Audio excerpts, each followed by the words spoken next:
والرسول أما بعد فأعوذ بالله من الشيطان الرجيم بسم الله الرحمن الرحيم الذين إذا أصابتهم مصيبة قالوا إنا لله وإنا إليه راجعون صدق الله العظيم وصدق رسوله النبي الكريم الأمين ونحن على ذلك لمن الشاهدين والشاكرين والحمد لله رب العالمين رب اشرح لي صدري ويسر لي أمري واحلل عقدة من لساني يفقهوا قولي لقد قال الله عز وجل في شان حبيبه إن الله وملائكته يصلون على النبي يا أيها الذين آمنوا صلوا عليه وسلموا تسليما صلاة والسلام عليك يا رسول الله وعلى آلك وأصحابك يا حبيب الله الصلاة والسلام عليك يا رحمة للعالمين وعلى آلك وأصحابك يا خاتم النبيين. مختصر حمد و صلاۃ کے بعد میرے انتہائی واجب احترام بزرگوں دوستوں ساتھیوں السلام علیکم ورحمۃ اللہ وبرکاتہ. اللہ جل مجدہ کا احسان عظیم کہ اس نے آج ایک مرتبہ پھر جمعۃ المبارک کی نور اور بابرکت ساعتیں ہمیں عطا فرمائی اور اپنی بارگاہ میں حاضر ہونے کا شرف عطا فرمایا. اپنے پروردگار کی بارگاہ میں ہم یہی التجا اور دعا کرتے ہیں کہ ہماری حاضری کو اپنی بارگاہ میں شرف و قبولیت عطا فرمائے اور اس حاضری کو ہم سب کے لیے دنیا اور آخرت میں کامیابی نجات کا ذریعہ بنے. آمین یا رب العالمین. گزشتہ جمعے سورہ بقرہ کی آیت نمبر 155 کے حوالے سے گفتگو کا سلسلہ جاری تھا جس میں اللہ سبحانہ و تعالیٰ نے ارشاد فرمایا تھا کہ ہم تمہیں ضرور آزمائیں گے، تمہارا امتحان ہوگا. امتحان کس چیز کا ہوگا اس پر بھی ہم نے کلام کیا تھا اور کس ذریعے سے امتحان ہوگا اس پر بھی ہم نے کچھ گفتگو کی. تو اللہ پاک نے فرمایا تھا کہ خوف، بھوک، مال کی کمی، پھلوں کی کمی، جانوں کا نقصان، ان تمام چیزوں کے ذریعے تمہیں آزمایا جائے گا، امتحان لیا جائے گا تمہارا. اب جن جن کو آزمایا جائے گا فرمایا وبشر الصابرین، وہ ان آزمائش میں اور امتحانوں میں کیا کریں؟ صبر کریں. جو صبر کریں گے بابا ان کے لیے خوشخبری ہے. یہ صبر کیا ہے؟ اس صبر کے حوالے سے بھی ہماری گفتگو پچھلے دروس میں ہوئی تھی. اگلی آیت مبارکہ میں اللہ سبحانہ و تعالیٰ نے اس کی ایک اور کیفیت بیان فرمائی کہ صابرین کون ہیں، صبر کرنے والے کون ہیں. فرمایا الذین اذا اصابتهم مصیبہ، صابر وہ ہے کہ جب ان پر کوئی مصیبت آتی ہے تو وہ کیا کہتے ہیں؟ قالوا انا للہ وانا الیہ راجعون. وہ کوئی شکوہ نہیں کرتے، وہ کوئی شکایت نہیں کرتے، وہ شور نہیں مچاتے، وہ بکاری نہیں کرتے، واویلا نہیں مچاتے، بلکہ جب مصیبت آتی ہے تو کیا کہتے ہیں؟ انا للہ وانا الیہ راجعون. یعنی فرسٹ امپریشن ان کا کیا ہوتا ہے؟ انا للہ بعد میں نہیں پڑھنا، پہلے دل کی بھڑاس نکالو پھر بعد میں انا للہ نہیں. کیونکہ جب مصیبت آن پڑتی ہے تو سب سے پہلا جملہ جو ان کی زبان سے نکلتا ہے، سب سے پہلا کلمہ جو ان کی زبان سے نکلتا ہے، جو ان کا پہلا ریئیکشن امپریشن ہوتا ہے، وہ کیا ہوتا ہے؟ انا للہ وانا الیہ راجعون. بے شک ہم اللہ ہی کے ہیں اور اللہ ہی کی طرف لوٹ کر جانے والے ہیں. حضور صلی اللہ علیہ وسلم نے ارشاد فرمایا کہ اس امت کو، میری امت کو جو اللہ تعالیٰ نے امتیازی خصوصیات عطا فرمائی، جو خاص تحفے عطا فرمائے ہیں، یعنی ایسے تحفے جو صرف حضور کی امت کسی اور امت کو نہیں ملے، کسی اور نبی کی امت کو نہیں ملے۔ تو حضور کی امت کو ملنے والے کئی تحفوں میں سے ایک تحفہ یہ دعا ہے انا للہ و انا الیہ راجعون، جو صرف حضور کی امت کو ملی ہے، کسی اور امت کو نہیں ملی۔ پیارے آقا صلی اللہ علیہ وسلم نے فرمایا کہ جب کسی بندہ مومن پر کوئی مصیبت آتی ہے تو اسے چاہیے کہ وہ انا للہ و انا الیہ راجعون پڑھے۔ ایک جگہ میں ارشاد فرمایا اگر تمہاری رسی ٹوٹ جائے تو انا للہ و انا الیہ راجعون پڑھو۔ حضور جانب عالم صلی اللہ علیہ وسلم کے سامنے چراغ جل رہا تھا، چراغ جلتے جلتے اچانک بجھ گیا، اس پر بھی آپ صلی اللہ علیہ وسلم نے انا للہ و انا الیہ راجعون پڑھا۔ تو صحابہ نے پوچھا یا رسول اللہ کہ یہ بھی مصیبت ہے؟ تو آپ صلی اللہ علیہ وسلم نے فرمایا ہر وہ چیز جو مسلمان کو ایذا دے، تکلیف پہنچائے، اس کے لیے مصیبت ہے، اور اس مصیبت میں جو انسان ہے وہ اپنے باطن کا اظہار کرتا ہے۔ اور ہم دیکھتے ہیں کہ اگر اچانک سے لائٹ چلی جائے تو ہمارا جو امپریشن ہے یا ہماری جو سوسائٹی میں سب سے پہلے گالی منہ سے نکلتی ہے، فوراً کے الیکٹرک والوں کو گالیاں بکنا شروع کر دیتے ہیں، یا پاور فیلئر کے حوالے سے جس جو بھی اس میں ہمارا دل چاہتا ہے اس کو گالیاں بکنا شروع کر دیتے ہیں۔ ہماری گاڑی خراب ہو جائے تو فوراً گالیاں بکنا شروع کر دیتے ہیں، ٹائر پنچر ہو جائے تو گالیاں بکنا شروع کر دیتے ہیں۔ کوئی بھی چھوٹی سی بھی ہمیں پریشانی آتی ہے جس سے ہمارے کام میں کوئی رکاوٹ یا خلل آتا ہے یا جو چیز ہمیں پریشان کرتی تو پہلی صورت میں جو ہماری زبان سے جملہ نکلتا ہے اس میں کہیں نہ کہیں گالی کا عنصر یا شکایت کا عنصر یا شکوے کا عنصر ہوتا ہے۔ اس کو تبدیل کیا جا رہا ہے، عادت کو تبدیل کیا جا رہا ہے۔ کہا کہ جب کوئی تکلیف، کوئی پریشانی، کوئی مصیبت آئے تو تمہیں اپنے رب کو یاد کرنا چاہیے۔ تمہاری زبان پر سب سے پہلے کس کا نام آنا چاہیے؟ اللہ کا نام آنا چاہیے، چونکہ بحیثیت مومن ہمارا عقیدہ ہے کہ تکلیف، پریشانی، مصیبت یا اگر دکھ بھی ہے تو کس کی طرف سے ہے؟ اللہ کی طرف سے۔ جہاں راحت، سکون، آسائش اس کی طرف سے ہے تو تکالیف بیماری بھی اللہ ہی کی طرف سے ہے، اللہ ہی کے حکم سے ہے۔ اور ان تکالیف کو دور کرنے والا کون ہے؟ ان مصیبتوں سے نجات دلانے والا کون ہے؟ ان پریشانیوں کو دور کرنے والا کون ہے؟ اللہ ہے۔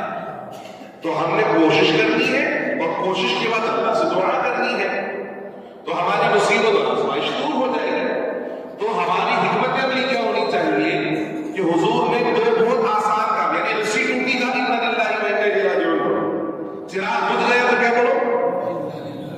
تو ہم اپنے اوپر کیا لازم کر لینا چاہیے؟ ہم اپنے اوپر یہ لازم کر لینا چاہیے کہ کوئی بھی ایسا معاملہ جو ہماری طبیعت کے خلاف ہو اور ہمیں اس پہ اچانک سے غصہ آنے والا ہو تو ہمارا ریئیکشن کیا ہونا چاہیے؟ انا للہ و انا الیہ راجعون۔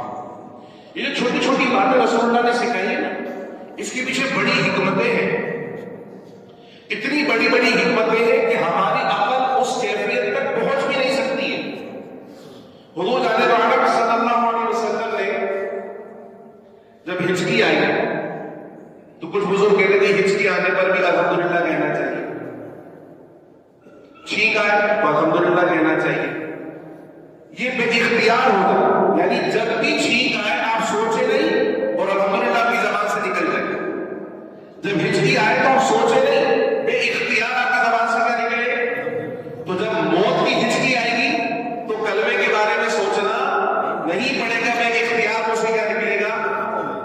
مرتے وقت آخری زبان، آخری حق جو زبان پر آیا وہ کیا ہوگا؟ اللہ کا نام ہوگا۔ اسی طرح رسول اللہ نے ہمیں کیا سکھایا کہ جب بھی لین دین کریں، کسی کو کوئی چیز دو تو سیدھے ہاتھ سے دو، اور کسی سے کوئی چیز لو تو سیدھے ہاتھ سے لو۔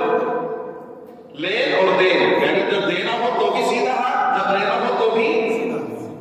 ہم یہ سمجھ رہے ہیں کہ شاید روز مرہ معاملات میں یہ اخلاقی آداب میں سے کوئی بات ہوگی کہ سیدھے ہاتھ سے لین دین کریں، لیکن حضور علیہ الصلوۃ والسلام کی سنت کی حکمت دیکھیں کہ قرآن پاک میں ہے کہ روز حشر ہر شخص کو اس کا نامہ اعمال دیا جائے گا، ہر شخص کو اس کا نامہ اعمال دیا جائے گا۔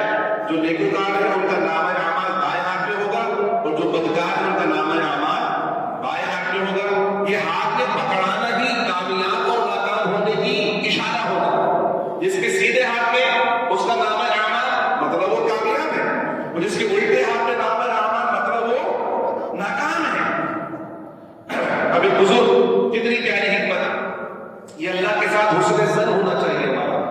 ہونا چاہیے. اب ایک شخص کی عادت ہے، یعنی اس کی فطرت بن گئی ہے کہ جب بھی وہ لین دین کرتا ہے کون سا استعمال کرتا ہے؟ دیتا ہے تو سیدھے ہاتھ سے لیتا ہے. تو اب روز حشر جب اعمال نامے تقسیم کیے جا رہے ہوں، جب اعمال نامے تقسیم کیے جا رہے ہوں گے، فرشتے جب اعمال نامے دے رہے ہوں گے، تو جس کی عادت بن چکی ہوگی سیدھا ہاتھ آگے کرنا، وہ کون سا ہاتھ آگے بڑھائے گا؟ وہ ہاتھ ہی سیدھا بڑھائے گا، کیونکہ اس کی عادت بن گئی ہے کہ میں نے سیدھے ہاتھ سے کیا کرنا ہے، وہ سیدھا ہاتھ ہی آگے بڑھائے گا. تو بزرگ فرماتے ہیں کہ مجھے اپنے پاک پروردگار پہ حسن ظن ہے میرا کہ جب میں سیدھا ہاتھ آگے کروں گا تو میرا ہاتھ پیچھے نہیں کیا جائے گا. جب سیدھا ہاتھ آگے بڑھاؤں گا تو میرا نامہ اعمال کون سے ہاتھ میں دیا جائے گا؟ یہ وہ چھوٹی چھوٹی سی باتیں جو ہمارے نبی نے ہم کو سکھائی، مگر آج ہم ماڈریٹ ہونے کے نام پر یہ ساری چھوٹی چھوٹی نیکیاں اور اخلاقیات کا درس ہوتے چلے جا رہے ہیں. اخلاقیات ماڈریٹ ہونے کا مطلب ہرگز نہیں کہ دین سے دور ہو جائے. ماڈرن ہونے کا ہرگز یہ مطلب نہیں کہ رسول اللہ کی سنت کو چھوڑ دیا جائے، بلکہ حقیقی طور پہ ماڈریٹ ہے ہی وہ جو رسول اللہ کی سنت کو اختیار کرتا ہے. وہ اپنی زندگی کو آسان کرتا ہے اور اپنی آخرت کو بھی آسان کر دیتا ہے. تو فرمائیں گے کہ جب کسی پہ کوئی مصیبت آن پڑے، صابر کی تعریف بیان کی گئی. صابر وہ نہیں کہ پہلے روئے دھوئے چیخا پکاری کرے، آہو بکا کرے، پورے محلے والوں کو جمع کرے، سب آگے اس کو تسلی دے، دلاسا دے، پھر وہاں پہ بولے انا للہ و انا الیہ راجعون. فرمایا نہیں، سب سے پہلے کیا نکلنا چاہیے؟ انا للہ و انا الیہ راجعون. اور صرف کسی کی انتقال کی خبر سن کر نہیں، بلکہ ہر مصیبت میں کیا پڑھنا ہے، ہر وہ چیز جو آپ کو تکلیف دینے والی ہو، اگر ایسا کوئی واقعہ ہے تو کیا پڑھنا ہے؟ انا للہ و انا الیہ راجعون. بے شک ہم اللہ ہی کے اور اللہ ہی کی طرف لوٹ کر جانے والے ہیں. انتقال کی خبر سن کر جو یہ کرنا پڑتا ہے، ادھر حقیقت اپنی موت کو اپنے آپ کو یاد دلانا ہوتا ہے. لیکن جس طرح ہمارے وہاں ہر چیز رسم بنتی چلی گئی اور یہ رسمت پڑھا جاتا ہے، حقیقت نہیں پڑھا جاتا، رسمت زبان سے نکل جاتا ہے بس. حقیقت اس کی کیا ہے؟ حقیقت یہ ہے کہ بھائی آج اس کا انتقال ہوا، کل میرا بھی ہوگا. صرف اس نے نہیں مرنا تھا، میں نے بھی مرنا ہے. صرف اس نے لوٹ کر نہیں جانا اللہ کی بارگاہ میں نے بھی لوٹ کر جانا ہے. ایسے وہ اللہ کا ہے، میں بھی اللہ کا. حضرت سیدنا داؤد علیہ السلام کے حوالے سے ایک حکایت ملتی ہے. آپ نے ملک الموت سے یہ عہد کیا کہ بھائی جب تم میری روح قبض کرنے آؤ گے تو اچانک سے نہیں آنا، بلکہ آنے سے پہلے پیغام بھیجنا، پھر اس کے بعد میری روح قبض کرنے کے لیے آنا. اس نے کہا جسے آپ کو اللہ کے نبیوں کی تعظیم کرتے فرشتے. اب عہد ہو گیا. اب جب حضرت سیدنا داؤد علیہ السلام کے انتقال کا وقت آیا تو ملک الموت حاضر ہو گئے. کیسے آنا ہوا؟ کہ حضور آپ کی روح قبض کرنے کی ہے. فرمایا ہم نے وعدہ نہیں کیا تھا تم سے کہ جب آؤ گے تو آنے سے پہلے کیا کرو گے؟ پیغام بھیجو گے، اچانک سے نہیں آؤ گے. تم اچانک سے کیسے آئے؟ کہ حضور میں نے تو پیغام بھیجا تھا. کب بھیجا پیغام؟ کہا دیکھیں فلاں دن آپ کے محلے میں فلاں کی میت ہوئی تھی. ہاں میرا پیغام ہی تو تھا. فلاں نوجوان کرا تھا. کہا میرا پیغام ہی تو تھا. وہ فلاں بزرگ کا انتقال ہوا. کہا میرا پیغام ہی تو تھا. وہ کہ اس گلی اور محلے میں جب اتنے سارے انتقال ہو تو کیسے انہوں نے ہی مرنا، میں نے نہیں مرنا. وہ پیغام تھا میرا. کہہ رہا آج ان کی باری ہے تو کل آپ کی باری بھی آ سکتی ہے. اپنی باری کے لیے تیار رہیے. کوئی الگ سے خط تھوڑی بھیجا جائے گا آپ کو کہ آپ دوسروں کی میتیں دیکھ کر، دوسروں کی لاشیں کندھے پر اٹھا کر آپ بے فکر ہو جائے کہ بس میں نے اس کو دفنانا تھا، مجھے نہیں مرنا. نہیں، انا للہ و انا الیہ راجعون. وہ بھی اللہ کا، میں بھی اللہ کا. وہ اپنے پروردگار کی بارگاہ میں پہنچا تو مجھے بھی اسی کی بارگاہ میں لوٹ کر جانا ہے. تیسری بات یہ کفار یہ سمجھتے تھے کہ جب ہم مر گئے تو مر کے مٹی میں مل گئے، بس ختم، کام تمام. اس دنیا میں جو چاہے کر لو، کوئی پوچھنے والا نہیں ہے. مسلمانوں کو یقین دہانی کرائی گئی. ایسا نہیں ہے کہ آپ مر گئے تو مر گئے، مٹی میں گئے تو بس ختم. نہیں، کہا تم لوٹ رہے ہو. یہ جو تمہارا انتقال ہے، یہ تمہارا مرنا ہے، یہ زندگی ختم نہیں ہو گئی. اس کو اینڈ آف لائف مت سمجھنا. یہ سفر کا اختتام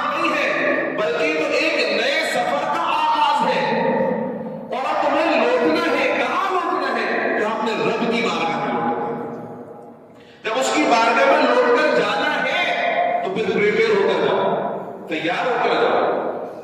اگر وہ پالنہار ہے، وہ رحمان، وہ رحیم ہے، اس کی صفاتوں میں ہے، تو وہ غفار ہونے کے ساتھ ساتھ قہار بھی ہے، وہ جبار بھی ہے.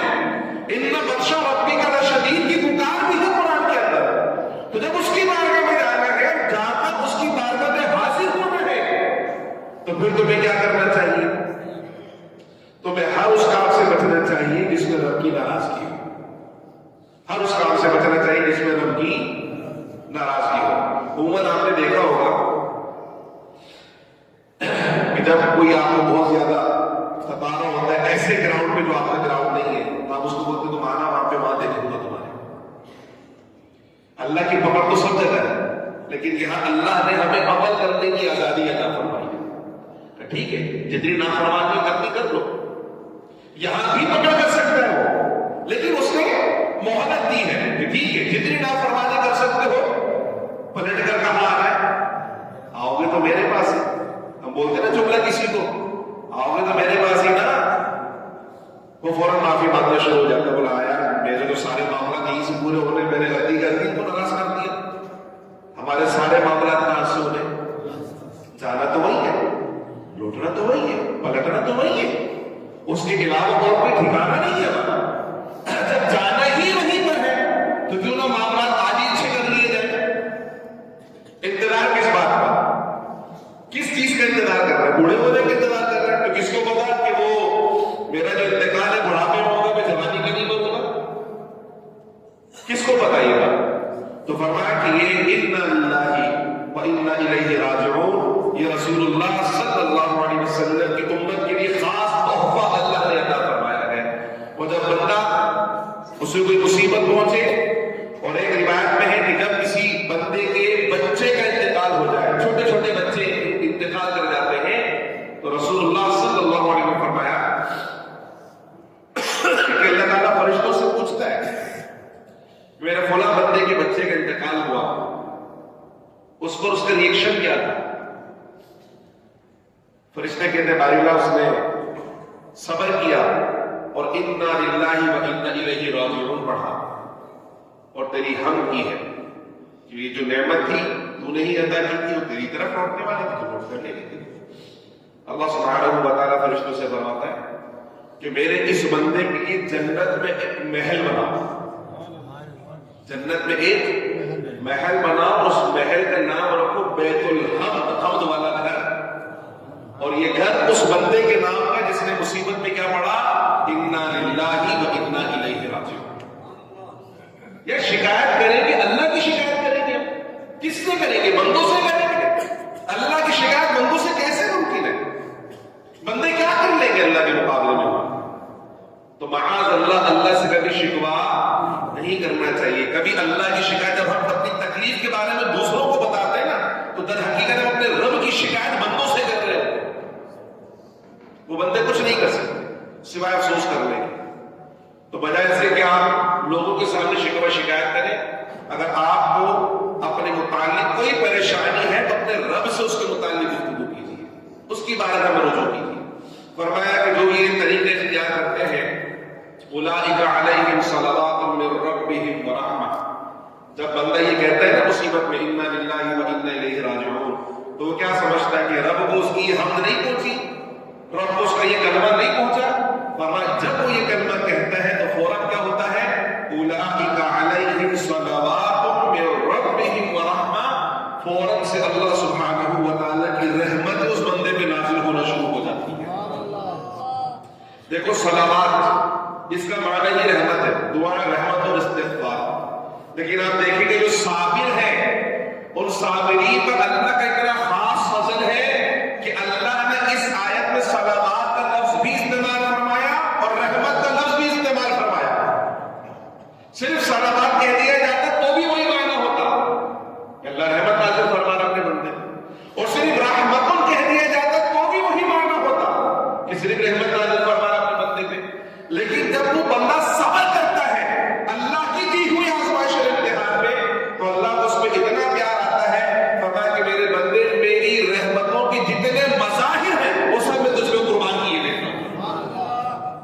اب وہ رحمت صلوات کی زمرے میں ہے تو بھی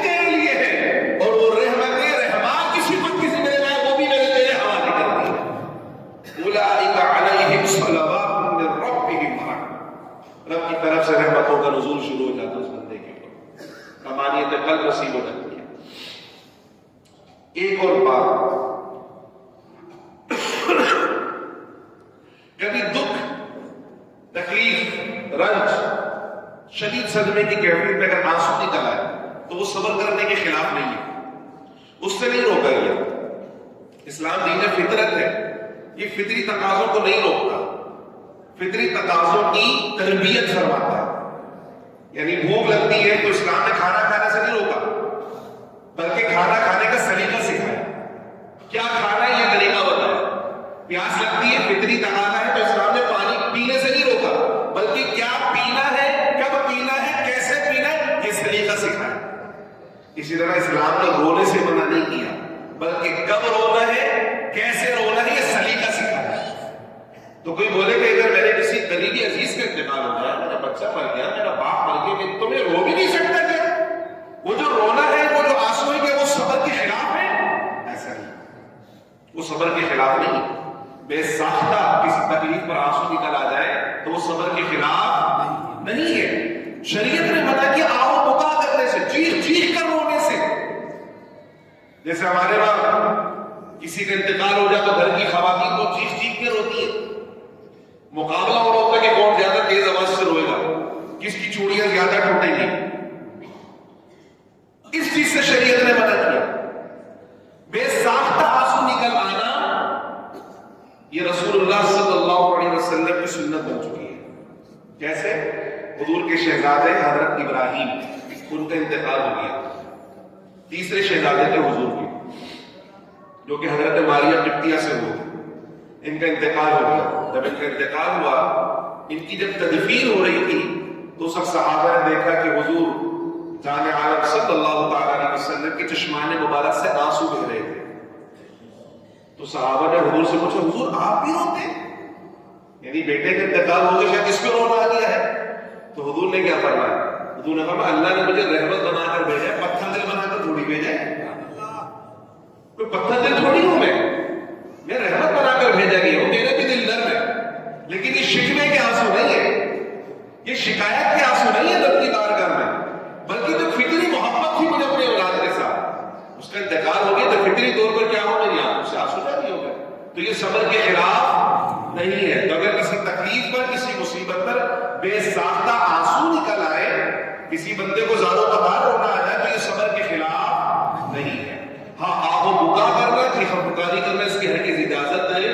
تو جو صبر کرتے فرما اولئک علیہم صلوات من ربہم ورحمہ، ان کے لیے اللہ کی رحمتیں ہیں، وہ صلوات کے زمرے میں بھی ہے یا رحمتوں کے زمرے میں، وہ ساری کی ساری اللہ نے اس بندے پر عطا فرما دی۔ فرما اولئک هم المہتدون، اور یہی وہ لوگ ہیں جو سیدھے راستے کے اوپر ہیں۔ یعنی مسلمان کا شعار کیا ہے؟ مسلمان کا شعار یہی ہونا چاہیے کہ مصیبت میں کیا کرنا ہے؟ صبر کرنا ہے۔ فرما جو یہ طریقہ اختیار کرتے ہیں یہ سیدھے راستے پر ہے، یہ ہدایت والے راستے پر ہے، یہ اس راستے پر ہے جو اللہ کے رسول صلی اللہ علیہ وسلم نے اپنے لوگوں کو، اپنی امت کو تعلیم فرمایا۔ پھر فرمایا ان الصفا والمروہ من شعائر اللہ، بے شک یہ صفا اور مروہ جو ہے یہ اللہ تعالیٰ کی نشانیوں میں سے نشانی ہے۔ اس میں انشاءاللہ تفسیر کلام تو اگلے جمعے کریں گے، لیکن توجہ طلب بات یہ ہے کہ صفا کیا ہے اور مروہ کیا ہے۔ یہ صفا اور مروہ بیت اللہ شریف کے سامنے دو پہاڑ ہیں۔ صفا کا معنی چکنے پتھر کا پہاڑ، اور مروہ کے معنی یہ ہے کہ سفید چمکدار پتھر کا پہاڑ۔ یہ دو پہاڑ بیت اللہ شریف کے سامنے موجود ہیں۔ ان پہاڑوں میں کسی خاص خصوصیت دیکھنے میں نظر نہیں آتی کہ کوئی معدنیات ہیں اس کے اندر یا بڑے کوئی خوبصورت پتھر اس کے اندر لگے ہوئے ہیں، بلکہ اس سے بڑے بڑے پہاڑ، اس سے زیادہ خوبصورت پہاڑ اللہ سبحانہ و تعالیٰ نے تکلیف فرمایا۔ لیکن اللہ نے کبھی اس طرح نام لے کر کسی پہاڑ کو اپنی نشانی قرار نہیں دیا۔ صرف صفا و مروہ کے بارے میں اللہ رب العزت نے فرمایا کہ ان الصفا والمروہ من شعائر اللہ، یہ صفا و مروہ جو ہے اللہ تعالیٰ کی نشانیوں میں سے نشانی ہے۔ اس کی وجہ کیا ہے؟ اس کی وجہ یہ ہے کہ اس پہاڑ پر اللہ کی محبوب بندی حضرت سیدہ ہاجرہ رضی اللہ تعالی عنہ، جو کہ حضرت اسماعیل علیہ السلام کی والدہ ماجدہ ہے، وہ پانی کی تلاش میں دوڑی تھی۔ حضرت اسماعیل اس مقام پر جہاں آج چاہے زمزم یعنی زمزم کا کنواں موجود ہے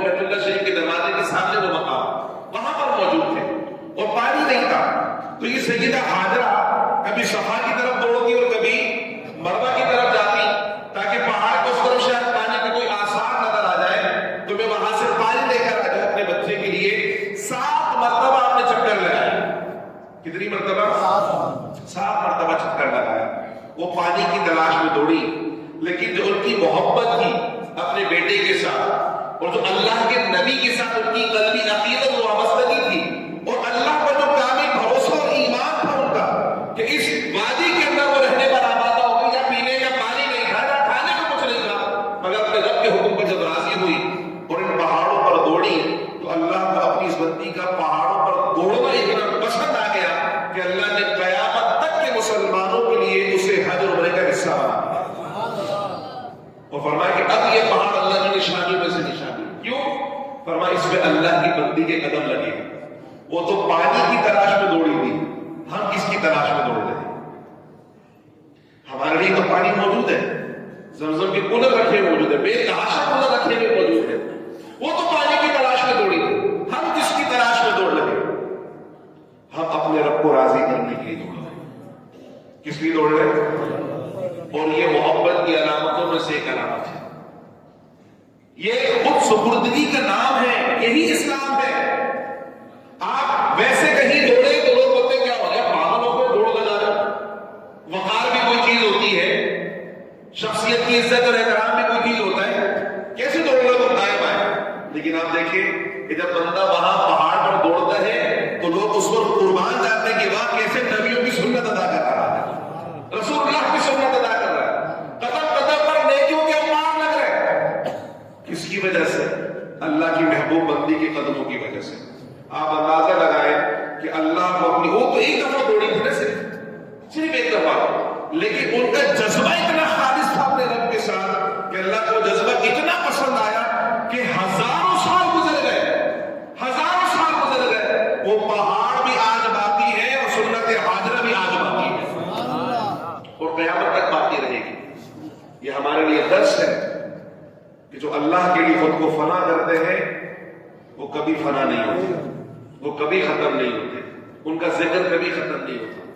ہم جو اپنی زندگی کے اندر ان تمام تر مادی نعمتوں کے حصول کو اپنی کامیابی سمجھتے ہیں، ہمارے مرنے کے بعد فاتحہ کے لیے بھی مسجد سے مولوی صاحب کو بلایا جاتا ہے، قرآن کھانے کے لیے مدرسے سے بچے بلائے جاتے ہیں، لیکن ایک وہ ہے کہ جب ان کا انتقال ہو تو پھر ہر مدرسے میں ان کے نام پر قرآن پڑھا جاتا ہے، ہر مسجد میں ان کے نام کے لیے دعائیں کی جاتی ہیں۔